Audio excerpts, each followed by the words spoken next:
Hello বন্ধুরা, design page চ্যানেলের আজকে নতুন আরেকটি ভিডিওতে আপনাদেরকে স্বাগত জানাচ্ছি। যারা যেখান থেকে আমার ভিডিওটি দেখছেন তাদেরকে অসংখ্য ধন্যবাদ আমাদের চ্যানেলের সাথে থাকার জন্য। আশা করি আজকে ডিজাইনটি আপনাদের ভালো লাগবে।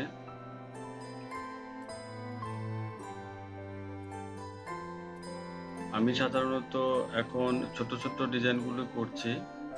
ডিজাইনগুলো করে একটু প্র্যাকটিস করার চেষ্টা করছি। আপনারাও এই ধরনের ছোট ছোট প্রজেক্ট করবেন, তাহলে দেখতে পারবেন যে আপনাদের ভিতরে একটা ভালো লাগা কাজ করবে, কাজের প্রতি একটি আগ্রহ সৃষ্টি হবে। কারণ যে কোনো কিছু তৈরির ভিতরে আসলে আনন্দ লুকিয়ে আছে। আপনারা সেই ধরনের কাজগুলি করতে থাকুন, দেখবেন কাজের ভিতর আরো স্পৃহা জন্মাবে এবং নতুন নতুন ডিজাইন করার দিকে আপনারা অনুপ্রাণিত হবেন।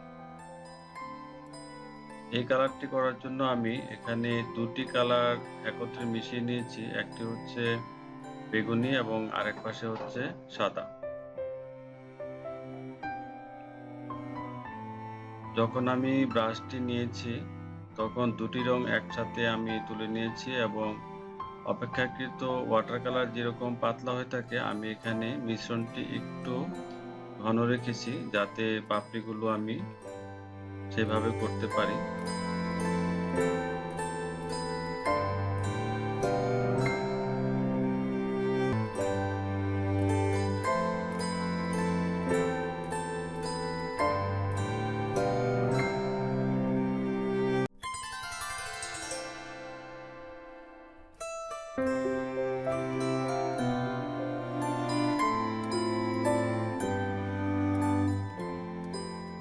ওয়াটার কালারে এ ধরনের পাপড়িগুলো বা ফুলের যে প্রকারভেদটি রয়েছে সেখানে আমি দেখেছি এই ধরনের ফুল বা পাপড়ি কিভাবে আঁকা যায়।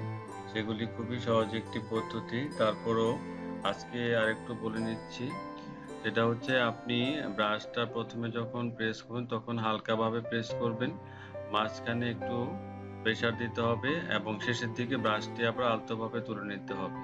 তাহলে মাঝখানে আপনার পাপড়িটি একটু মোটা হবে এবং দেখতে সুন্দর লাগবে।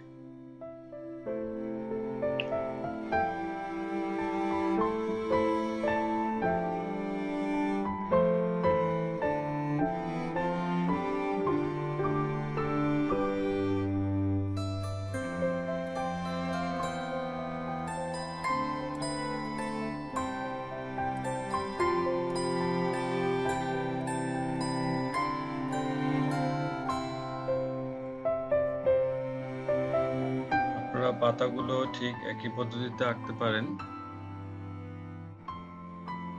এবং পাতার ভেরিয়েশন, কালারের ভেরিয়েশন আনার জন্য একের অধিক সবুজ কালার ব্যবহার করতে পারেন।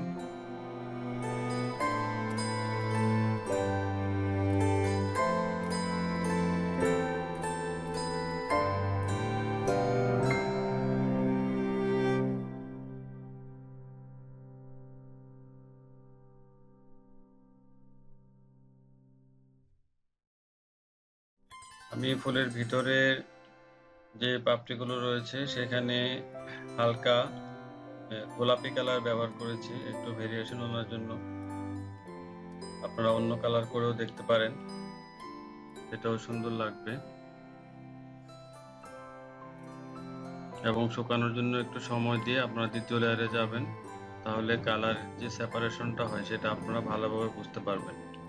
বন্ধুরা, আজকের এই সংক্ষিপ্ত ভিডিওটি এখানে শেষ করতে যাচ্ছি। আপনাদের যদি ভিডিওটি ভালো লেগে থাকে তাহলে অবশ্যই লাইক, কমেন্ট, শেয়ার করবেন। আর আমার চ্যানেলে যদি আজকে নতুন হয়ে থাকেন চ্যানেলটি সাবস্ক্রাইব করার অনুরোধ রইল। আপনাদের সবার জন্য রইল অনেক অনেক শুভকামনা। ভালো থাকবেন সবাই।